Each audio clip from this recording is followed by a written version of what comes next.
Consultando a Bíblia, com o pastor Natanael Rinaldi.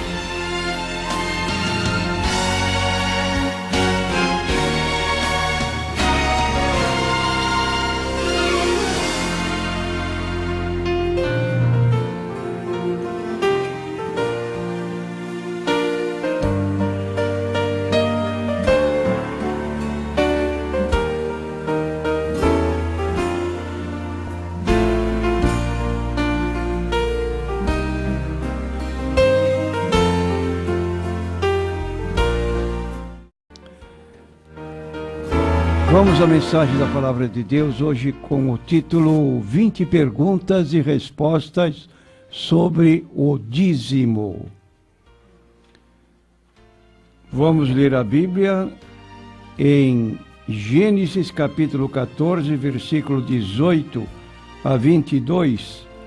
E Melquisedeque, rei de Salém, trouxe pão e vinho, e era este sacerdote do Deus Altíssimo, e abençoou-o e disse: Bendito seja Abrão pelo Deus do Altíssimo, o possuidor dos céus e da terra.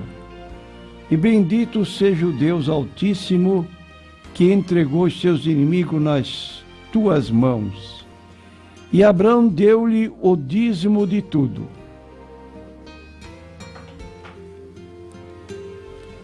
A parte bíblica lida nos fala de um tempo na Bíblia sobre a espontaneidade de um homem que se tornou pai da fé, chamado Abraão. E nós queremos dizer que recebemos um certo desafio pela internet de uma entidade religiosa que elaborou 20 perguntas contra a prática do dízimo.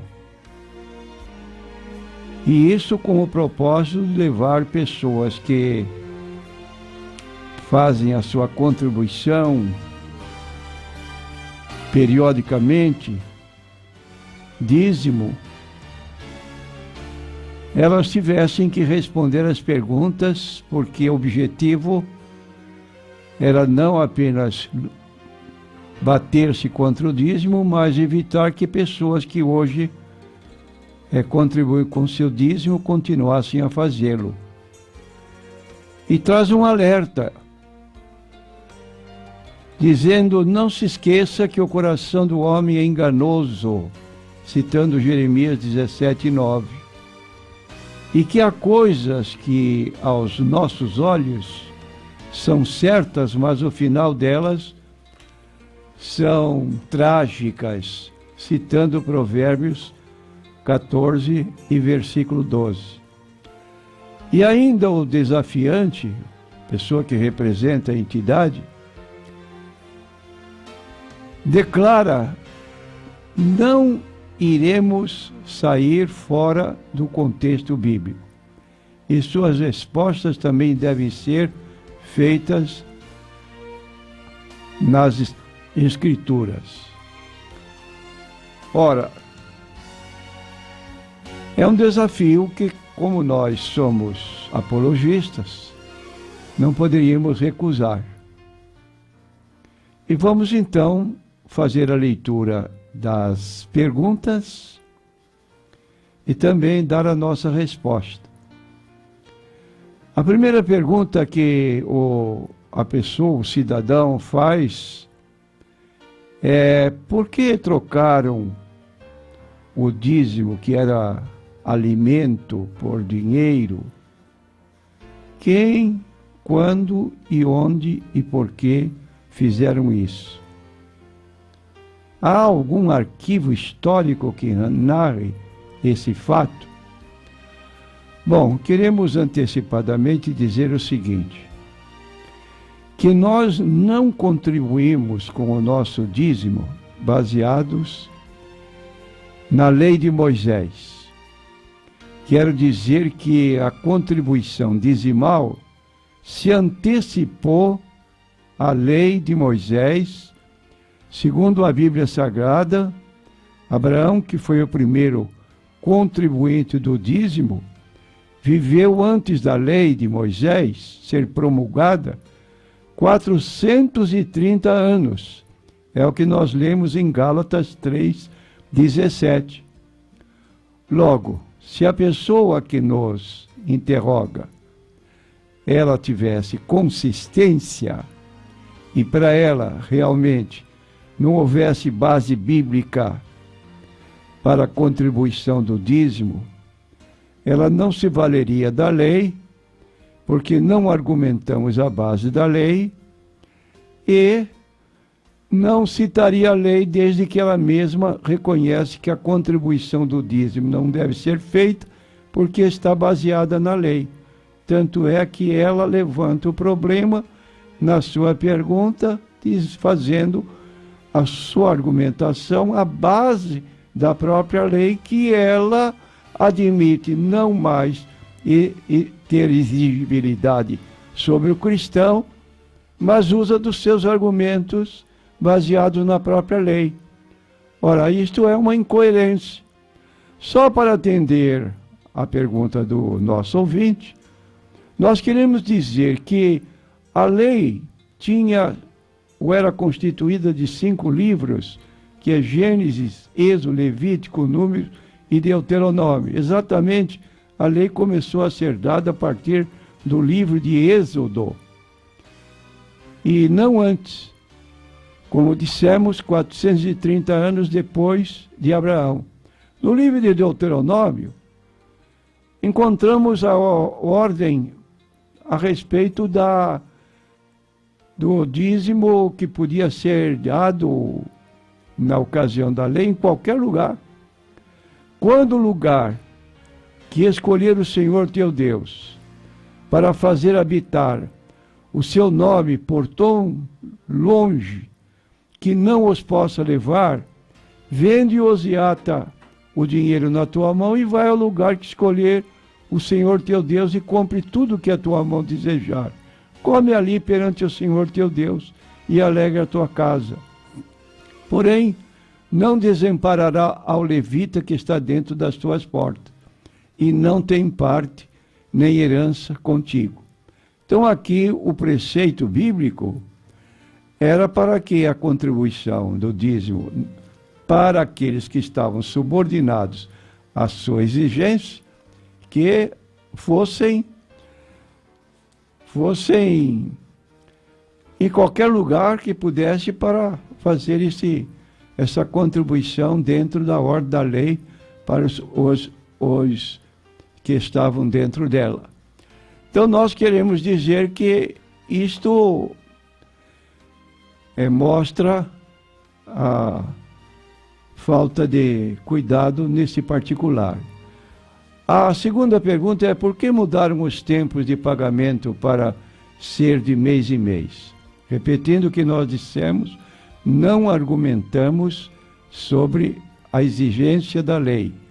Não contribuímos com o nosso dízimo à base da lei, mas na espontaneidade da contribuição dizimal de Abraão. Entretanto, para argumentar, o nosso desafiante declara na sua pergunta: por que mudaram os tempos de pagamento para ser de mês em mês? A nossa resposta quer dizer que Israel, a nação que operava com a agricultura e a pecuária, os dízimos eram dados à medida que havia a produção e, consequentemente, a venda que se fazia.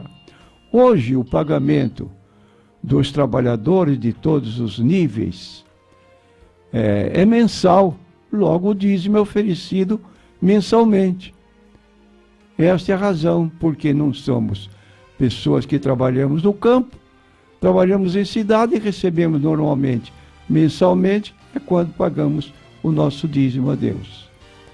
Terceira pergunta: o dízimo era apenas nas cidades rurais? Porque hoje são todas as cidades. Ora, francamente, isso aí é até falta de cultura bíblica. A razão está explicada na pergunta 2. Quando houve mudança para a industrialização e o comércio dos produtos produzidos e fabricados, então a população maior hoje se encontra nas cidades? Essa pergunta nem tem procedência em dado a situação que hoje estamos vivendo diferentes. Outra pergunta: os levitas que recebiam o dízimo eram proibidos de trabalharem? Hoje todos os pastores estão proibidos de trabalharem para terem que viver do dízimo e ofertas? Ora, aqui é uma pergunta maliciosa, querendo dizer com essa pergunta que não há essa honestidade de pessoas que trabalhem para poder receber, trabalhem na igreja para poder então receber o dízimo. Nós dizemos o seguinte: são proibidos de trabalhar os que se ocupam toda a disposição da igreja, atendendo chamadas como se fosse um médico, um corpo de bombeiro, que a pessoa fica à disposição de um telefonema que pode correr a qualquer momento. Então, quando o pastor está na igreja, ele está esperando chamadas de crentes enfermos, em casa, ou hospitais, trabalhando, não poderia atender a tais chamados. Estão todo o tempo disponível para atender a igreja nas 24 horas do dia. Agora, existem pastores que não são assalariados. Exercem o cargo de pastor, trabalham espontaneamente para a igreja porque têm os seus próprios trabalhos seculares e ganham dos seus trabalhos seculares. São pessoas abnegadas que oferecem serviço voluntário a Deus. Outra pergunta: o dízimo era repartido também entre os órfãos, viúvas e estrangeiros? Porque hoje tudo fica para o ministério. Outra pergunta maliciosa: como se o dízimo da igreja, todo que entrasse, ficasse na mão dos pastores. O dízimo era destinado ao custeio de todas as atividades ligadas ao ministério. Então nós temos construções de templos, aluguéis de salões, pagamento de despesa de luz, água, funcionários que não são obreiros, que trabalham para a igreja, que estão registrados normalmente, fazendo suas contribuições sociais. Essas pessoas, naturalmente, têm que ser assalariados. E não fazer uma pergunta maliciosa, porque hoje fica tudo para o ministério. Não tem cabimento uma pergunta dessa, porque há uma suspeita de que os pastores ficam com todo o dízimo. Não é verdade isso. Há um tesoureiro credenciado para mexer com o dinheiro da igreja. Não é pastor que movimenta a administração da igreja. É a pessoa responsável indicada de confiança. Pessoa que teme a Deus, porque se ele não temer a Deus, na verdade ele pode ficar rico. Mas se ele teme a Deus, ele não vai fazer uma coisa dessa. E nós admitimos que a pessoa seja desse tipo. Se um dia faltar com a confiança, então rua, porque não serve para o cargo de responsabilidade. Logo, não é correto dizer-se que o dízimo pertencia à lei, mas o certo é dizer que o dízimo foi incorporado à lei. A pergunta que foi feita é esta: o dízimo na Bíblia é tido como lei, pois encontra-se até mesmo em Levítico, o livro da lei Levítico, porque hoje faz parte da graça. Faz parte da graça porque a lei, segundo a própria Bíblia Sagrada, teve sua durabilidade por um tempo definido e hoje não vivemos mais sob o regime da lei. A lei de Moisés findou lá na cruz do Calvário, quando Jesus declarou: tudo está consumado. Agora, nós temos no Novo Testamento, e me parece que o nosso desafiante desconhece o livro de Hebreus. Capítulo 7 do livro de Hebreus mostra a nossa condição dentro da graça de Deus. Diz o texto, porque este Melquisedeque, pessoa a que nos referimos no capítulo 14 do livro de Gênesis, que era rei de Salém, sacerdote do Deus Altíssimo, e que saiu ao encontro de Abraão quando ele regressava da matança dos reis e o abençoou, a quem também Abraão deu o dízimo de tudo, e primeiramente por interpretação, rei de justiça, depois também rei de Salém, que é rei de paz. Sem pai, sem mãe, sem genealogia, não tendo princípio de dias, nem fim de vida, mas sendo feito semelhante ao Filho de Deus, permanece sacerdote para sempre. Considerai, pois, quão grande era este, a quem até o patriarca Abraão deu os dízimos dos despojos. Então Abraão, repetindo o que dissemos, viveu 430 anos antes da lei. Gálatas 3,17. Mas digo isso, que tendo sido a aliança anteriormente confirmada por Deus em Cristo, a lei que veio 430 anos depois não a invalida de forma a abolir a promessa. Por outro lado, Melquisedeque, como diz o versículo 4 de Hebreus 7 lido, ele é um tipo de Jesus Cristo. Logo nós temos o quê? Melquisedeque exercia um sacerdócio na ordem que lhe foi concedida. E assim, Jesus Cristo, sendo sacerdote na ordem de Melquisedeque, enquanto o sacerdócio de Cristo durar, e é um sacerdócio eterno, diz o livro de Hebreus 7:21, mas este conjuramento por aquele que lhe disse, jurou o Senhor, e não se arrependerá, tu és sacerdote segundo a ordem de Melquisedeque. Então, fazendo um paralelo, Melquisedeque, tipo da pessoa do Senhor Jesus Cristo. Sacerdócio de Jesus, sacerdócio de Melquisedeque, que dura para sempre. Abraão é chamado na Bíblia o pai da fé. Diz a Bíblia, os que são da fé são filhos de Abraão. Logo, Abraão, o pai da fé, nós fazemos o que Abraão fez, contribuindo com seu dízimo, e como Melquisedeque abençoou Abraão, Jesus Cristo abençoa aqueles que fazem a sua contribuição para a continuidade do seu trabalho aqui na terra, quando ele disse, ide por todo o mundo e pregai o evangelho a toda criatura. Como poderíamos fazê-lo? Pelo dinheiro que os irmãos, membros, contribuem regularmente para que a obra de Deus possa ter prosseguimento.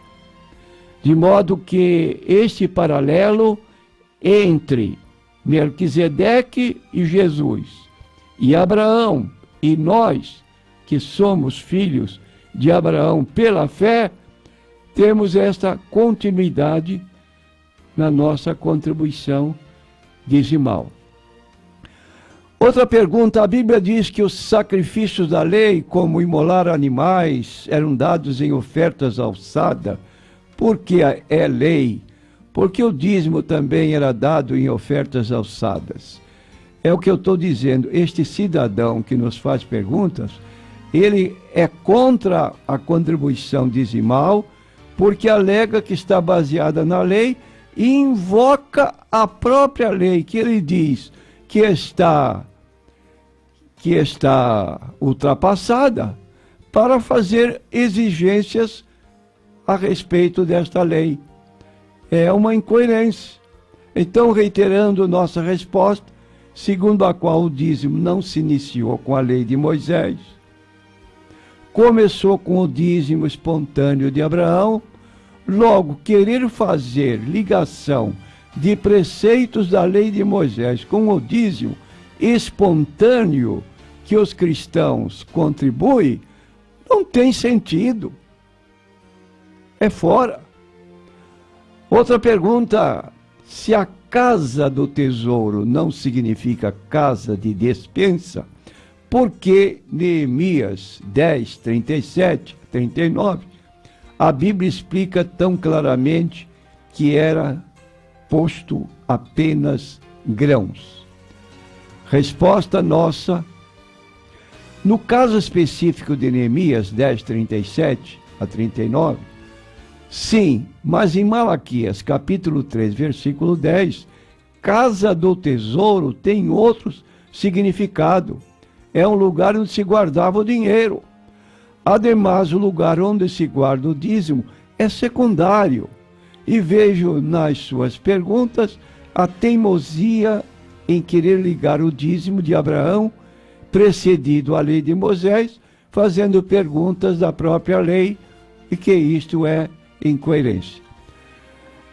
Nona pergunta, e vamos até a número 10 para os nossos ouvintes. A Bíblia diz que o dízimo é santo.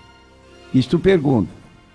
Os pastores dizem que ele pode ser dinheiro, porque então, em 2 Crônicas 12, 4, Joás cita todas as coisas santas que enquadravam dinheiro e não cita o dízimo. Resposta apologética: sim, é santo por causa do seu destino, para custear coisas relativas ao culto a Deus que prestamos nas igrejas. Joás, rei, viveu sob a lei. Abraão viveu sob a graça, pois a lei foi dada, repetimos, 430 anos depois. Então, não contribuímos com os dízimos subordinados à lei, mas subordinados à graça, como diz Romanos 6,14. Porque o pecado não terá domínio sobre vós, pois não estáis debaixo da lei, mas debaixo da graça. As perguntas feitas, repetidas, são quase todas apoiadas em preceitos da lei, e depois vem essa pessoa falar em graça.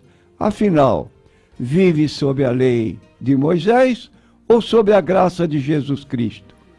Por que vai buscar apoio na lei de Moisés em costumes que já não prendem mais os cristãos? Então, prezado ouvinte, considerando que as perguntas são sempre repetidas dentro desse tema de citar a lei, quando o próprio consulente, o próprio desafiante, ele é contra a contribuição dizimal dentro da lei, nós observamos que tudo é incoerência. Mas concluindo a 10ª pergunta, porque o livro de Atos dos Apóstolos enfatiza em todas as ocorrências a oferta acima dos dízimos. Aliás, um livro que conta a história da igreja, não narrar e nem mesmo citar algo que é tão importante, é de se estranhar, não é verdade? Resposta apologética: realmente, nos dias apostólicos, eles não contribuíam com dízimos. Eles não davam apenas 10% dos seus salários. Eles davam 100% de ofertas, como nós lemos em Atos 2, 38 a 45. Disse-lhes Pedro: arrependei-vos, cada um de vós seja batizado em nome de Jesus Cristo, para perdão dos pecados, e recebereis o dom do Espírito Santo. De sorte que foram batizados que de bom grado receberam a sua palavra, e naquele dia agregaram-se quase 3.000 almas, e perseveravam na doutrina dos apóstolos, na comunhão, no partir do pão, nas orações, e em toda a alma havia temor, e muitas maravilhas e sinais se faziam pelos apóstolos, e todos que criam estavam juntos e tinham tudo em comum. Agora observe só, ainda no livro de Atos 4, 34 em diante. Não havia, pois, entre eles necessitado algum, porque todos os que possuíam herdades ou casas, vendendo-as, traziam o preço do que fora vendido e o depositavam aos pés dos apóstolos. E repartia-se cada um segundo as necessidades que cada um tinha. Então José, cognominado pelos apóstolos Barnabé, que é traduzido filho da consolação, levita natural de Chipre, possuindo uma herdade, vendeu-a e trouxe o preço e o depositou aos pés dos apóstolos. Então aí está como os cristãos primitivos faziam. Quando este cidadão critica os 10%, se esquece de que os cristãos primitivos contribuíam com 100%. Não era o caso deste cidadão imitar, já que ele contesta o dízimo? Na verdade, o que se observa dessas perguntas é apenas combater o dízimo, não com o intuito de contribuir em maior parcela do que o dízimo, mas, na verdade, quer condenar, criticar o dízimo, porque nem mesmo o valor do dízimo tem, talvez, ele coração aberto para oferecer a Deus. Isso é hipocrisia religiosa.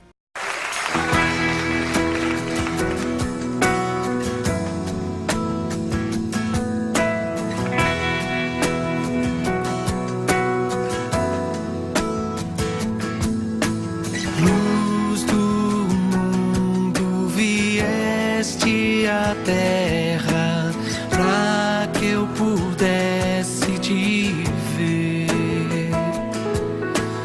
Tua beleza me leva a adorar-te.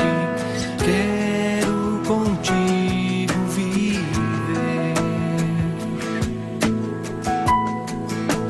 Vim para adorar-te, vim para prostrar-me, vim para dizer que és meu Deus.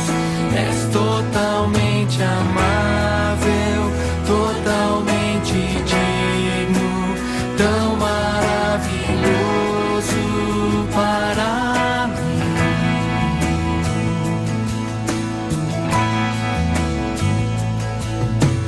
Eterno Rei, exaltado nas alturas, glorioso nos céus, humilde vieste à terra que criaste, por amor pobre se fez. Vim para adorar-te, vim para prostrar-me, vim para dizer que és meu Deus. És totalmente amável, totalmente digno, tão maravilhoso para mim. Vim para adorar-te, vim para prostrar-me, vim para dizer que és meu Deus.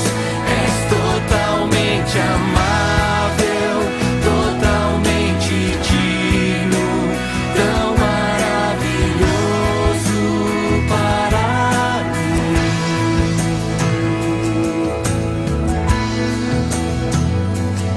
Eu nunca saberei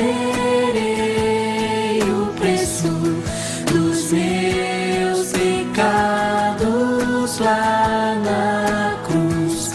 Eu nunca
totalmente amável, totalmente digno, tão maravilhoso para mim. Vim para adorar-te, vim para prostrar-me, vim para dizer que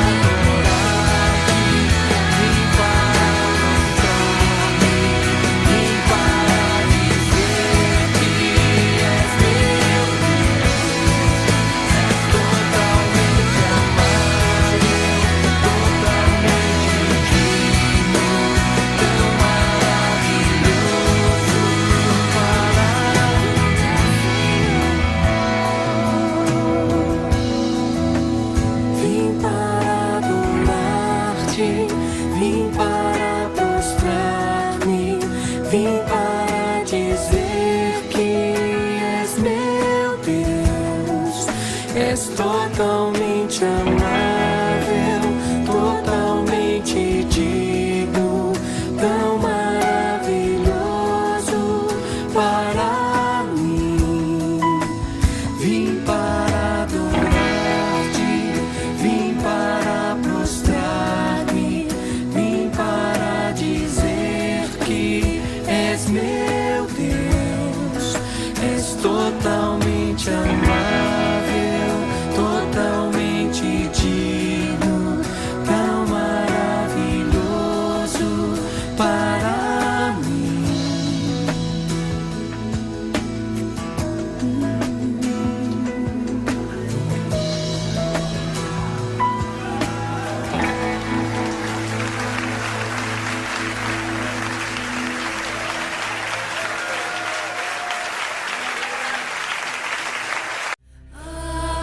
Aleluia.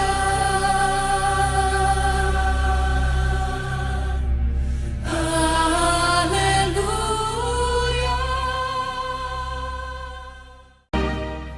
NQI não quis se identificar. É daqui de Santos. Ela pergunta, ou ele pergunta: Deus dispensa suas bênçãos enquanto dormimos? Nossa resposta é sim.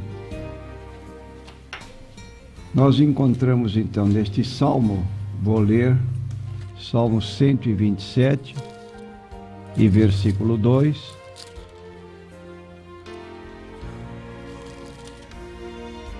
Diz o texto: inútil vos será levantar de madrugada, repousar tarde, comer o pão de dores, pois assim dá ele aos seus amados o sono.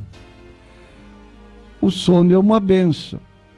Então, à medida que nós estamos dormindo, podemos ter da parte de Deus sonhos que podem se tornar uma bênção em nossas vidas. Mas principalmente o sono em si constitui uma bênção para aquele que quer repousar das labutas do dia.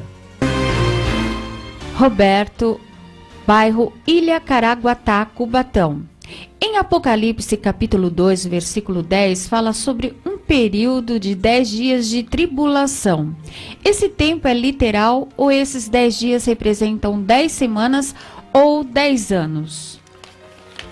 Nós queremos responder a pergunta do versículo 10, que diz: nada temas das coisas que hás de padecer, eis que o diabo lançará alguns de vós na prisão, para que sejais tentados e tereis uma tribulação de 10 dias. Ser fiel até a morte, dar-te-ei a coroa da vida.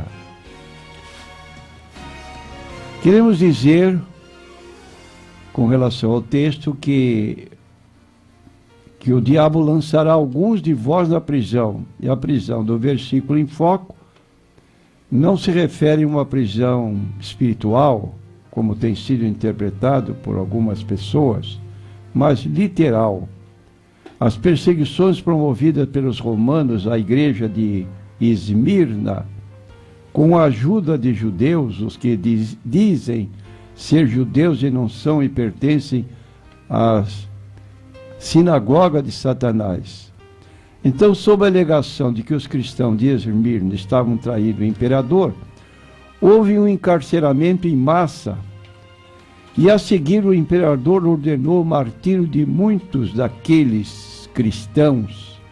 Em uma só catacumba de Roma foram encontrados os restos ósseos de 174 mil cristãos, calculadamente. 3, uma tribulação de 10 dias. Os 10 dias do texto tem referência histórica no primeiro caso e profética no segundo. Então a igreja sofreu 10 perseguições distintas desde o reinado do imperador Nero até ao de Diocleciano. As 10 grandes perseguições podem ser relacionadas desta forma. Primeira, sob Nero, 64 a 68 da nossa era. Sob Domiciano, 68 a 96. Sob Trajano, 104 a 107. Sob Aurélio, todos esses imperadores romanos, 161 a 180, o tempo da duração do reinado. Sob Severo, de 200 a 211. Sob Máximo, 235 a 237. Sob Décio, 250 a 253. Sob Valeriano, 257 a 260. Sob Aureliano, 270 a 275. Sob Diocleciano, 303 a 312. Então, esses nomes citados são de imperadores, as datas são os anos do seu reinado, tudo depois de Cristo, e durante esse tempo a matança de cristãos foi tremenda. E aí está dentro do próprio tempo da profecia, 10 anos, é justamente o tempo que durou essa matança de cristãos, como temos anunciado. Jorge, cidade de Cubatão. Ele pergunta: o Papa seria uma sequência de Pedro? Pergunto baseado nas palavras de Jesus, que disse: Tu és Pedro, e sobre esta pedra edificarei minha igreja. Eu quero dizer ao nosso ouvinte Jorge que a doutrina da sucessão apostólica é a crença de que os 12 apóstolos passaram a sua autoridade adiante a seus sucessores, que continuando através dos séculos até os dias de hoje, nós temos o Papa Bento XVI. A Igreja Católica vê Pedro como líder dos apóstolos, com a maior autoridade e, portanto, seus sucessores recebem esta autoridade papal, que o dogma da autoridade papal é considerado infalível. Agora, se atendo aos textos que servem de base para essa interpretação, que são Mateus 16, 18 e 19, quando Jesus perguntou aos discípulos: quem dizem ser eu? Quem dizem ser o homem, ser o Filho do Homem? Primeiro ouviram a opinião de pessoas de fora, depois ele perguntou: e vós, quem dizeis que eu sou? E Pedro tomou a palavra e disse: tu és o Cristo, o Filho do Deus vivo.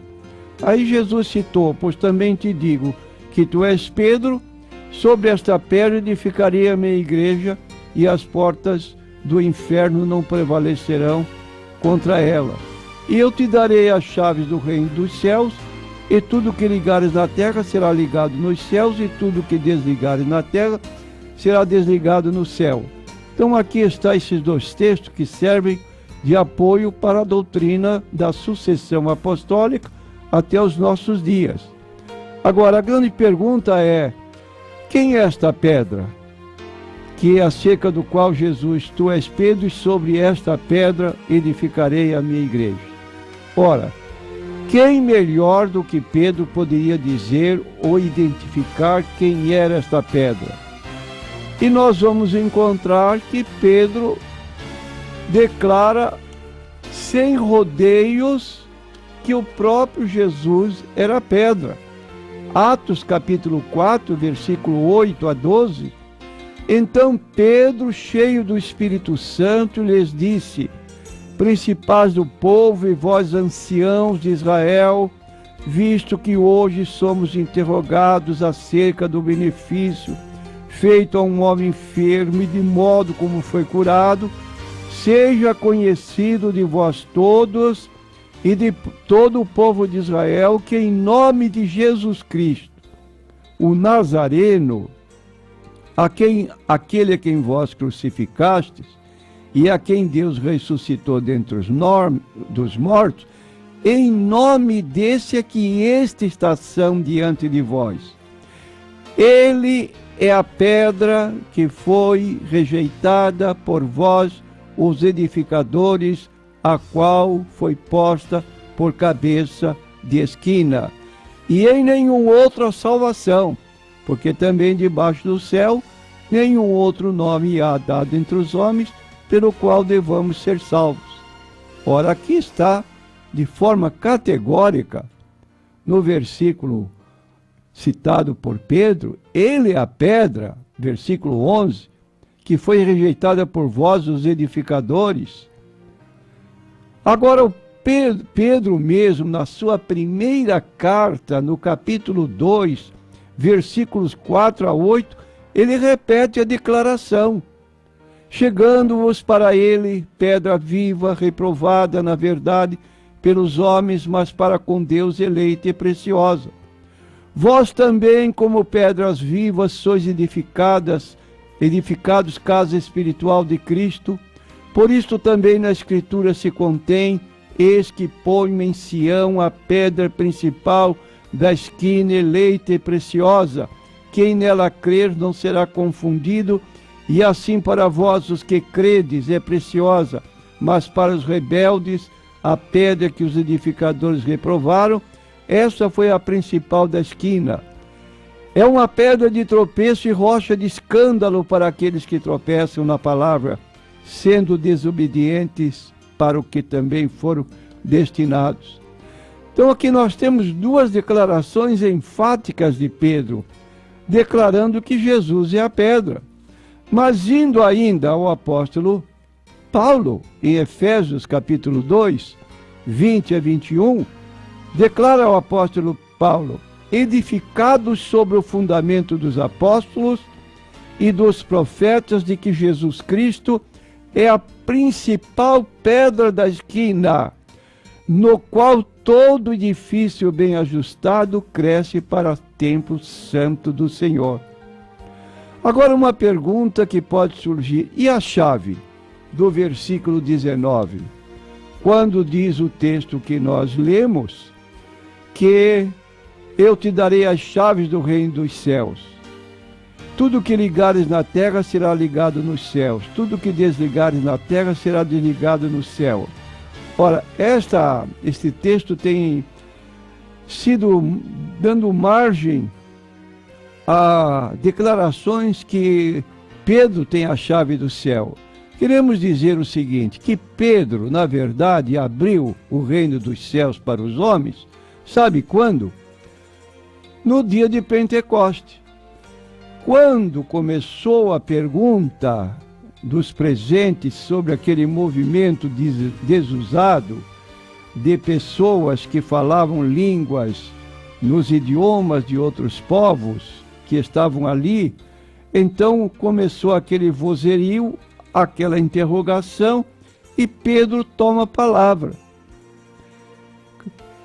Capítulo 2 do livro de Atos, versículo 14, Pedro, pondo-se em pé com os 11, levantou a voz e disse-lhes: homens judeus e todos que habitais em Jerusalém, seja-vos isto notório, escutai as minhas palavras. Estes homens não estão embriagados como vós pensais, sendo a terceira hora do dia. E aí, explicando, ele começou: Homens israelitas, versículo 22, escutai estas palavras: a Jesus Nazareno, homem aprovado por Deus entre vós, com maravilhas, prodígios, sinais, que Deus que por ele fez no meio de vós, como vós mesmos bem sabeis, a este que vos foi entregue pelo determinado conselho e presciência de Deus, prendestes, crucificastes e matastes pelas mãos dos injustos, ao qual Deus ressuscitou, soltas as ânsias da morte, pois não era possível que fosse retido por ela. Em seguida, o apóstolo Pedro, então, continuando, diz ele no versículo 31, nesta previsão, disse a respeito de Cristo que ressuscitou dos mortos. E aí faz ele um apelo diante da multidão que se constrangeu, diz o texto, versículo 37. Ouvindo eles isto, compungiram-se em seu coração e perguntaram a Pedro e aos demais apóstolos: que faremos, varões e irmãos? Disse-lhes Pedro: arrependei-vos, cada um de vós seja batizado em nome de Jesus Cristo para perdão dos pecados, e recebereis o dom do Espírito Santo. E com muitas outras palavras isso testificava e os exortava, dizendo: salvai-vos desta geração perversa, de sorte que foram batizados os que de bom grado receberam a sua palavra, e naquele dia agregaram-se quase 3.000 almas. A porta do céu aberto às escâncaras para cerca de 3.000 pessoas, pelo apóstolo Pedro, a quem foi dado a chave. Só que esta chave para abrir a porta do céu não é restrita a Pedro. É aquela pessoa que prega o evangelho, como Jesus mandou em Marcos 16, 15 e 16, ide por todo o mundo, pregai o evangelho a toda criatura. Quem crer e for batizado será salvo, mas quem não crer será condenado. Então as chaves que Pedro simbolicamente recebeu de Cristo é a abertura do céu através da palavra que ele nos entregou. Qualquer pessoa que prega o evangelho com sinceridade e honestidade, baseado na Bíblia Sagrada, pode abrir as portas do céu para pessoas que querem entrar.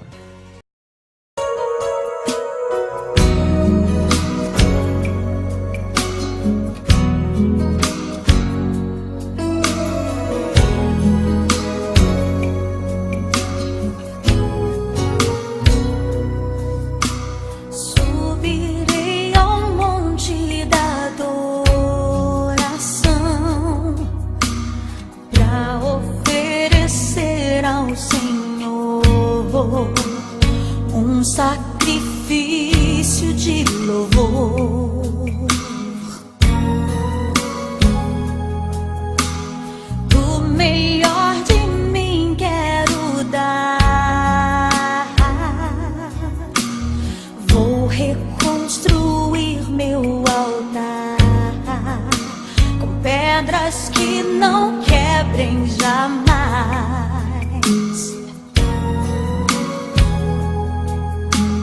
Pedras que resistam ao vento, pedras que resistam à chuva, porque na alegria ou na luta eu vou louvar.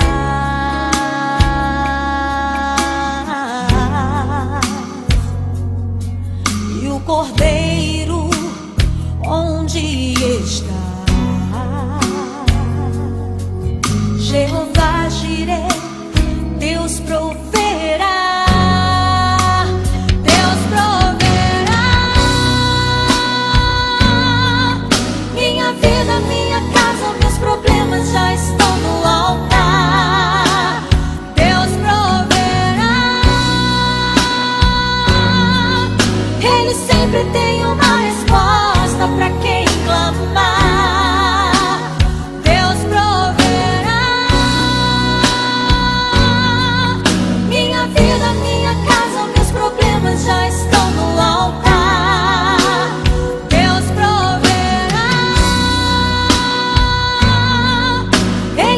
sempre tem uma resposta para quem clama.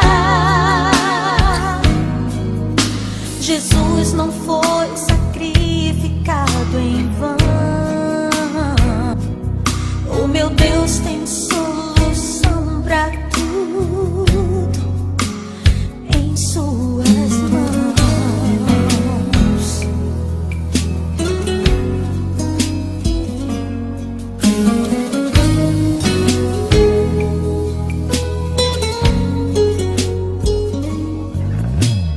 O melhor de mim quero dar.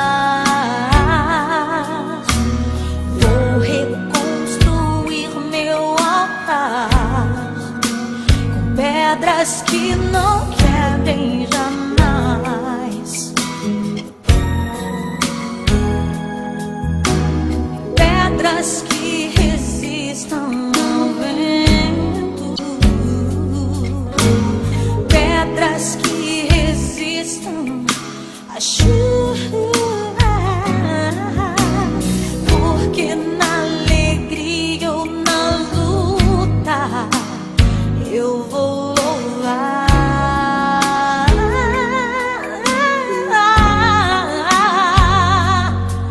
E o Cordeiro onde está? Jeová Jireh. Deus proverá. Deus proverá. Eu sei que Deus proverá. Os problemas já estão no altar. Deus proverá. Ele sempre tem uma resposta para quem clama. Deus proverá. Deus proverá. Os problemas já estão no altar. Deus proverá. Ele sempre tem uma resposta quem clama. Jesus não foi sacrificado em vão. O meu Deus tem solução para tudo em suas mãos.